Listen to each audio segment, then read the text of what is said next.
මේක තමයි ඩර්මා ප්ලෑනින් එක කියලා කියන්නේ. මේ බලන්න මේ ක්ලයන්ට් ගේ කොච්චර ඩෙඩ් ස්කින් තියෙනවද කියලා.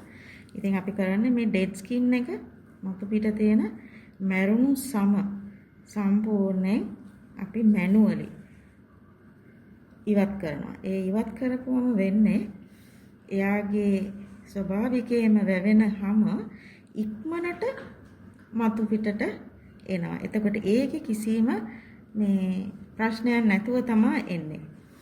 ඒත් එක්කම මේකේ තියෙන වටිනාම දේ තමයි දැන් අපි මොන ට්‍රීට්මන්ට් එක කරත් මේ ඩර්මා ප්ලෑනින් එකක් කරලා කරොත් එයාට අපි එයාගේ ස්කින් එකට පාවිච්චි කරන ප්‍රොඩක්ට්ස් ඒ හැම එකක්ම හොඳට ස්කින් එකට උරා ගන්නවා. ඊට පස්සේ ප්‍රතිඵල හොඳට ගෙනල්ලා දෙනවා. මේ බලන්න කොච්චරනම් මේ කොච්චර ඩෙඩ් ස්කින් එකක් තියනවද මේ ස්කින් එකේ.